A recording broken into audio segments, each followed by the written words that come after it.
मयूर को भागवत रूपी गंगा में स्नान कराकर धन्य बनावे। भगवान की बड़ी कृपा होती है जब सत्संग सुलभ होता है,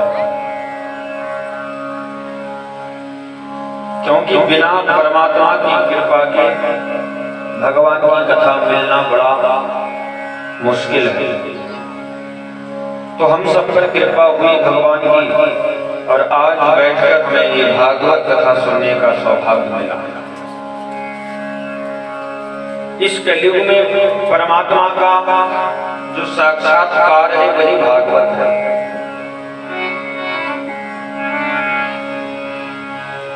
श्रवणं फलदायकं मोक्षदायकं च भागवतम्। जिस भागवत को सुनने से फल की भी आपको प्राप्ति होती है और भागवत को सुनने से मोक्ष की भी आपको प्राप्ति होती है। कहने का मतलब संसार की चीजें भी आपको मिल जाती हैं और संसार को छोड़कर जाओ तो परम गति भी आपको मिल जाती है। ऐसी भागवत संपूर्ण सुख देने वाली भागवत कथा है, संपूर्ण इच्छाओं को पूर्ण करने वाली भागवत है।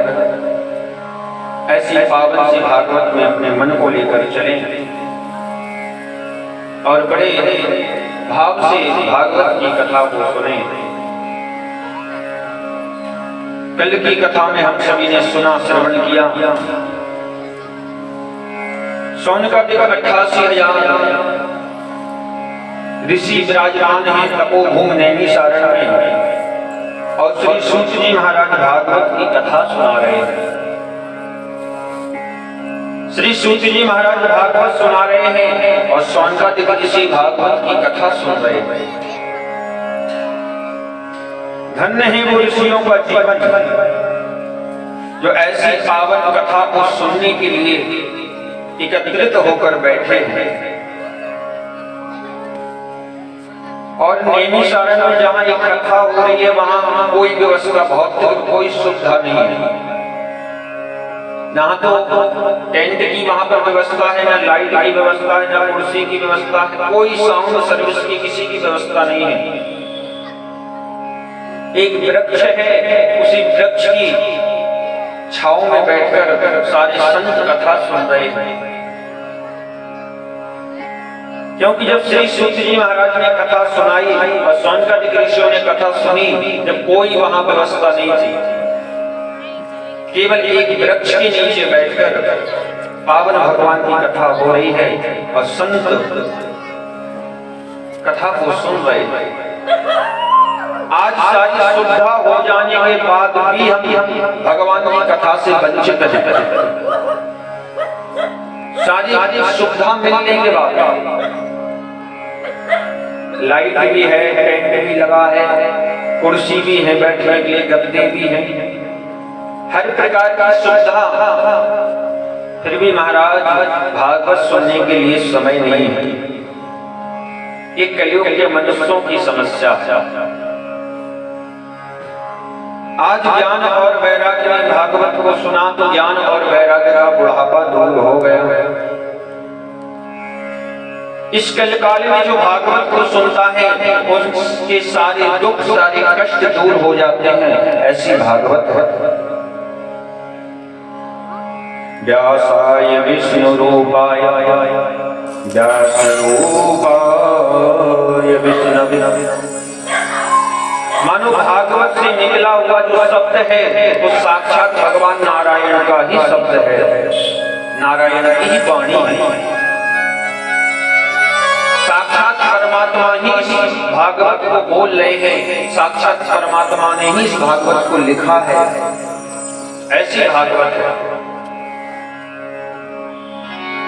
सूत जी कहते हैं शौनकादिक ऋषियों, एक बड़ी प्यारी सुंदर कथा आती है, बड़े ध्यान से सुनना।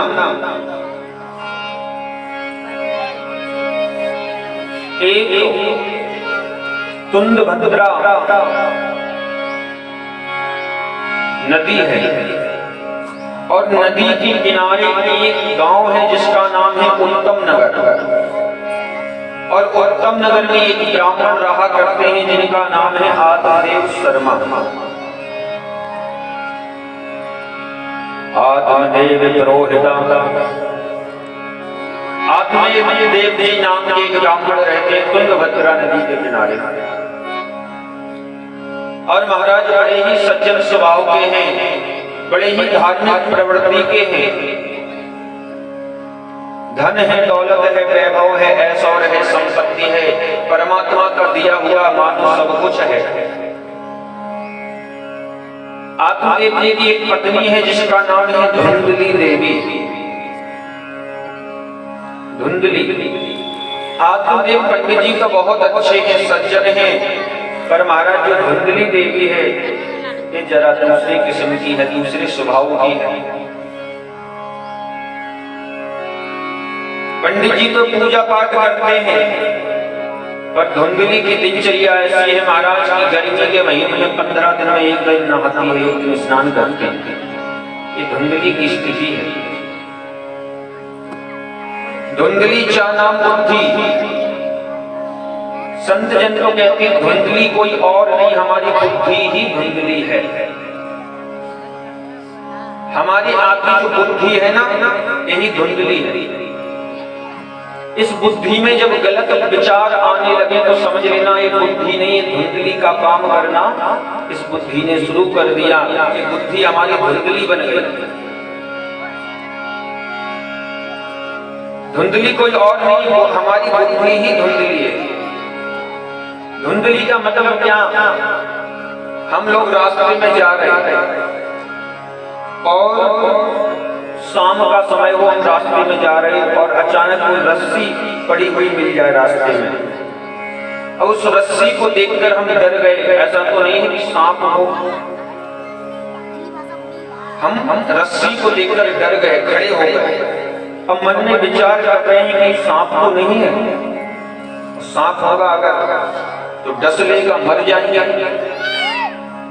फिर थोड़ी देर बाद विचार आया नहीं सांप नहीं है, रस्सी हो सकती है, रस्सी। फिर एक कदम आगे बढ़ाया, फिर मन में आया नहीं रस्सी की जगह अगर सांप निकल गया तो क्या होगा। तो उस समय जो समय है वो धुंधलापन छाया हुआ है, ना तो दिखाई दे रहा है स्पष्ट कि सांप है कि रस्सी, क्योंकि ज्यादा अंधेरा होगा तो दिखाई नहीं देगा, उजाला होगा तो दिखाई देगा कि रस्सी है। वो जो समय है, वो जो बेला है, वो है धुंधलापन, साफ नजर नहीं आ रहा। ऐसे ही महाराज धुंधली है जो हर चीज में तर्क वितर्क करे, जो अच्छे कामों में भी कमी निकाले, उसी का नाम धुंधली है। जो अच्छे काम में बुद्धि लगाए वही धुंधली। आजकल लोग करते क्या महाराज, धर्म के काम में, अच्छे काम में बुद्धि ज्यादा लगाते हैं, दिमाग। केला वाले के पास पहुंचे, भैया केला क्या रुपए दर्जन है? तो ठेला वाले ने बता दिया 50 रुपए दर्जन, 20 रुपए दर्जन, 15 रुपए दर्जन। तो अब हम वहां पर बुद्धि लगाना शुरू कर देते हैं, भैया और इससे सस्ता वाला नहीं है। तो ठेला वाला पूछेगा क्यों? अरे वो मंदिर में भागवत हो रही है तो वहां चढ़ाने के लिए लेके जाना है, अगर इससे सस्ता हो तो हो जाए। अब क्या हुआ? बोले हमने बुद्धि लगाना शुरू कर दिया, भगवान के कार्य में बुद्धि लगाना प्रारंभ कर दिया। और जहां ये बुद्धि लगती है, तर्क करती है, वही हमारी बुद्धि धुंधली बन जाती है। आज वही काम धुंधली करती है। आत्मदेव जी दान करते हैं, धर्म करते हैं, एक तो धुंधली देवी कुछ ना कुछ उसमें अड़चन बनकर खड़ी हो जाती है। धुंधली का काम है। सुबह जागती है बिस्तर से, बिना कुछ खाए पिए ही महाराज, बिना कुछ दातन कुल्ला करे ही खाना शुरू कर देती है। और मोहल्ले में जाकर जबरदस्ती पड़ोसियों से झगड़ा कर लेती है। धुंधली का नियम है, सारे पड़ोसी परेशान रहते हैं धुंधली के मारे। आत्मदेव जी भी डरते हैं, बेचारे कुछ बोल नहीं पाते, क्योंकि कर्कशा स्वभाव की नारी है ना,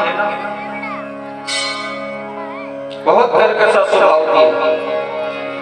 और तो छोड़ दीजिए महाराज, जिस बर्तन में भोजन बनाती है उस बर्तन को धुलती नहीं है, सुबह बना लेती है, उसी को रख देती है, शाम को फिर उसी में बना के खा लेती है। ये धुंधली है, और ये केवल धुंधली ही की दशा नहीं है, हम सबकी ऐसी दशा है, हम सबकी यही दशा है। आत्मदेव जी एक दिन बड़े उदास मन से बैठे थे महाराज, बड़े दुखी बैठे थे,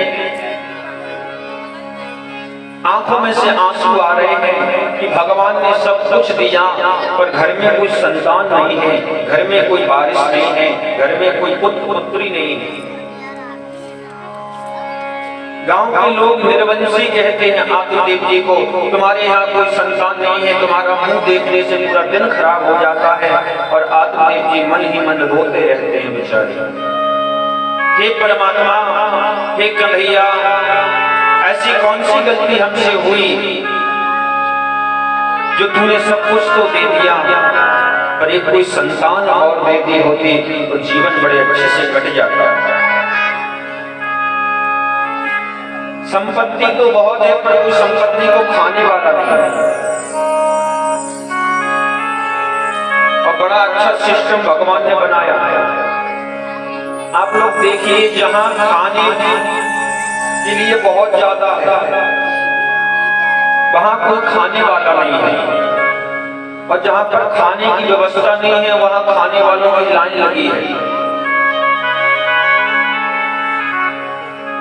एक से एक बड़े लोगों को महाराज देखा है, तरस रहे हैं कि एक बेटा एक बेटी घर में हो जाती, संपत्ति बहुत है पर संतान नहीं है घर में। आज आत्मदेव जी की मनोदशा बड़ी खराब है।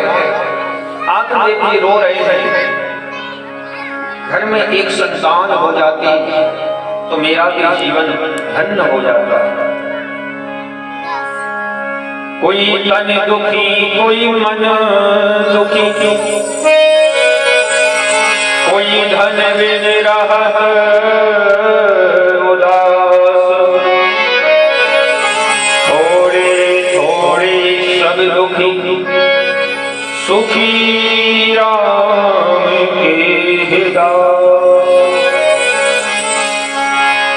तुलसीदास बाबा कहते हैं, कोई तन दुखी, कोई मन दुखी, कोई धन बिन रहत उदास, और थोड़े थोड़े सब दुखी, सुखी राम के दास। तीन प्रकार के मनुष्य होते हैं।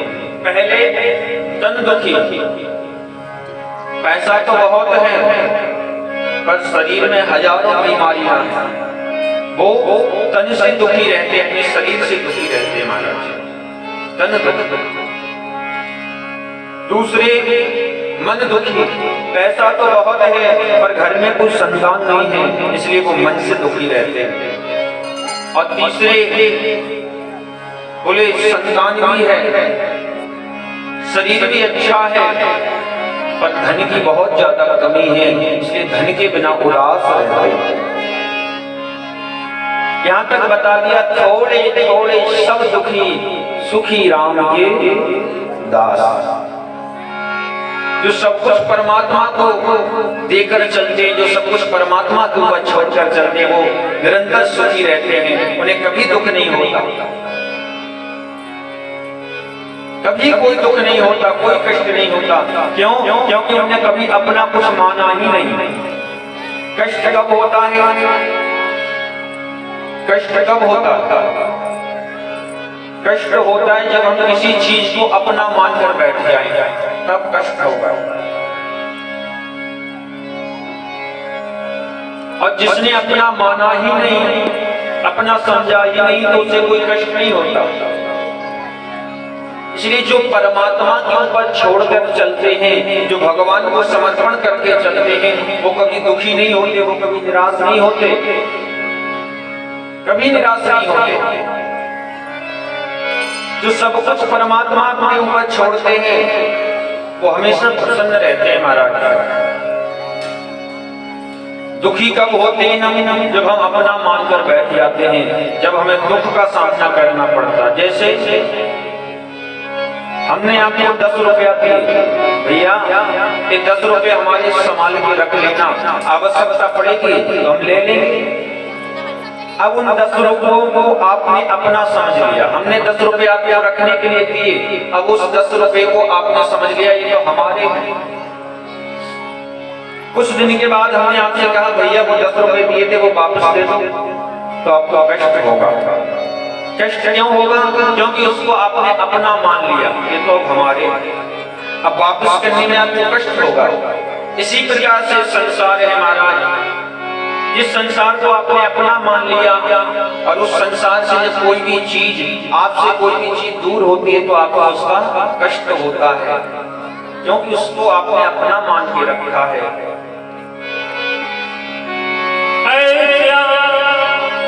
नहीं है और आत्मदेव जी ने सोच लिया कि आज मैं घर को छोड़ दूंगा और उस घर में मैं नहीं रह सकता। और आत्मदेव जी घर को छोड़ के जंगल की तरफ चल दिए। और जब आत्मदेव जी जंगल की ओर गए महाराज, आज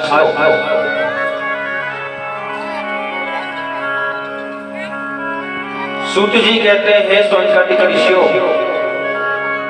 आज जंगल में जाकर एक पत्थर रखा था और उस पत्थर के ऊपर आत्मदेव जी अपने सर को पटकने लगे। और जब सर को पटक रहे थे तो वहां से एक संत का निकलना हुआ, संत निकल रहे थे, जा रहे थे। संत ने देखा कि कोई ब्राह्मण अपने मस्तक को पत्थर पर पटक रहा है। संत ने सोचा जाकर पूछे क्या बात है। आज संत भगवान पहुंचे, कहा ब्राह्मण तुम कौन हो और क्यों अपने सर को इस पत्थर पर पटक रहे हो, क्या कारण है? कहा महाराज मेरा नाम आत्मदेव शर्मा है, मैं निर्वंशी हूँ, मेरे घर में कोई संतान नहीं है, लोग ताने मारते हैं, इसलिए अपने इस जीवन से तंग आ गया, इसलिए अब मैं इस दुख भरे जीवन को जीने से अच्छा है कि अपने शरीर को त्याग दूं, शरीर को छोड़ दूं। संत ने कहा आत्मदेव, अरे तुम ब्राह्मण हो, तुम ज्ञानी हो, ज्ञानी होकर ऐसी बात करते हो? अरे बेटा नहीं हुआ तो क्या हुआ? क्या बेटे के वजह से ही तुम्हारा नाम होगा? अरे आत्मदेव, ये बेटा के चक्कर में मत पड़ो, बेटा होना ना होना जीवन में कोई प्रभाव नहीं रखता। आत्मदेव जी ने दोनों पैर पकड़ लिए संत भगवान, आज या तो मुझे आशीर्वाद दो कि मेरे घर में बेटा हो जाए, नहीं तो आज आपके ही चरणों में तुम्हें प्राणों को त्याग दूंगा, मेरी जीने की इच्छा नहीं। संत ने बहुत समझाया आत्मदेव कैसी बात करते हो, मीरा का कोई बेटा नहीं था, पर आज भी मीरा की कथाएं लोग सुनते हैं, लोग गाते हैं। कोई बेटा नहीं था मीरा का, पर मीरा का क्या नाम नहीं हुआ, संसार का लोग नाम जानते हैं। सूरदास जी महाराज हुए, कोई बेटा नहीं था, दुनिया नाम जानती है।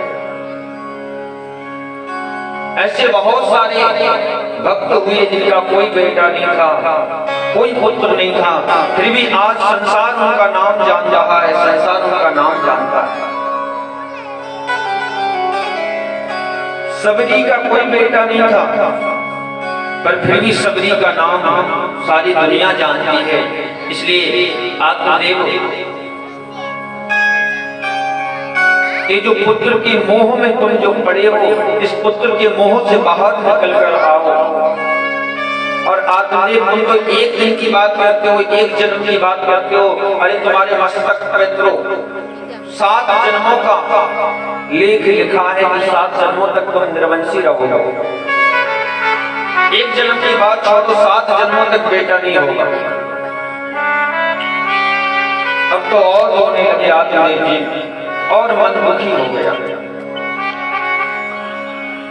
संत ने बहुत समझाया, आत्मदेव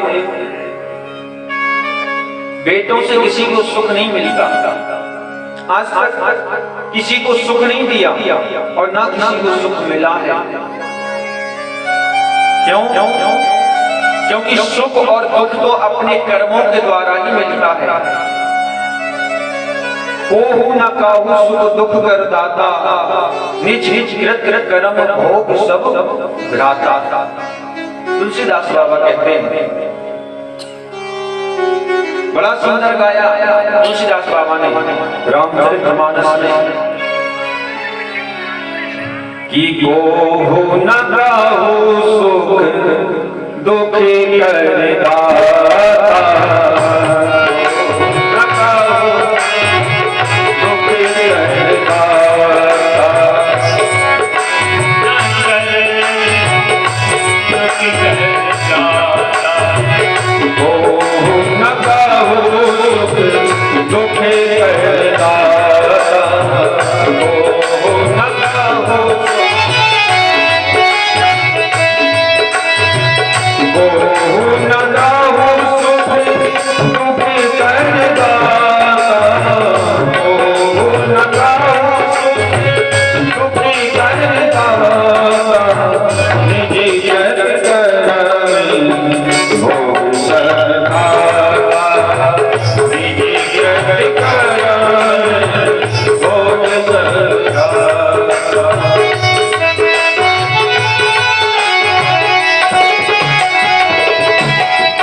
दुख कर दाता, निज कृत कर्म भोग सब भ्राता।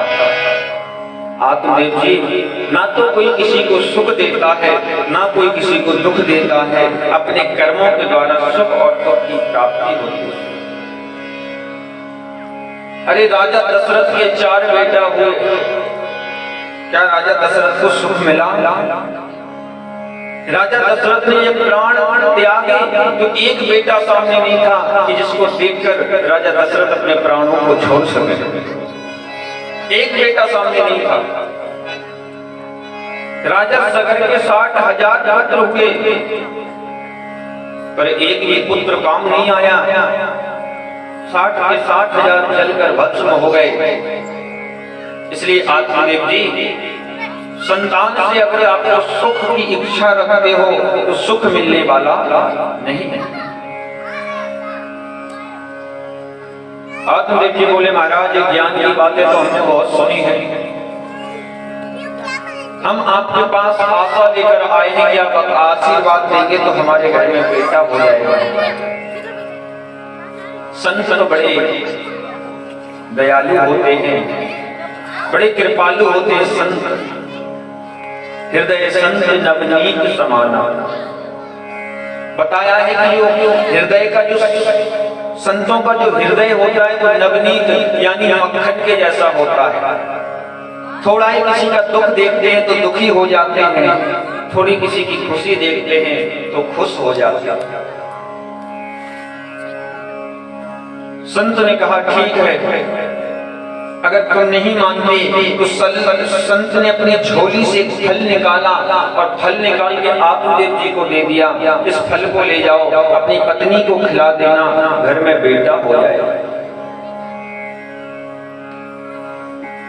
आत्मदेव जी को फल दे दिया महाराज। अब यहाँ पर एक प्रश्न खड़ा होता है, क्या फल खाने से बेटा होते हैं? अगर फल खाने से बेटा होते तो महाराज एक ठेला पे ना तो केला बचते, ना संतरा, ना सेब, कुछ नहीं मिलता, सब खरीद लेते लोग। फल का मतलब तो हमारे अयोध्या के संत कहते हैं, बोले फल का मतलब सेब नहीं दिया, संतरा नहीं दिया, तो बोले उन संत ने अपने जीवन में जितनी तपस्या की थी, जितना दिन तप किया था, उसका जो भी फल था वो सब आत्मदेव जी को दे दिया कि जाओ इस फल की वजह से तुम्हारे घर में बेटा हो जाएगा। जो भी मेरी जीवन की तपस्या का फल मुझे मिला है प्रभु, ये आत्मदेव को दे दो और इसके बदले में इसको एक बेटा दे दो।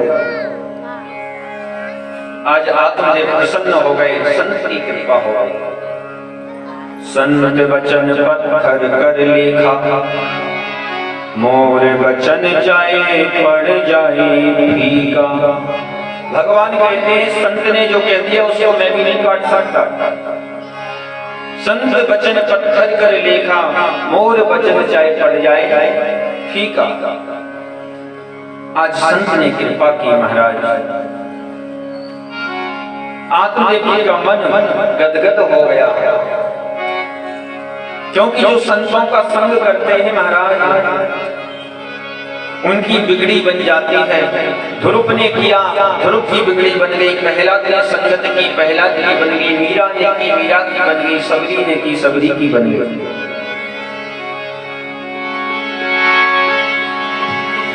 तन के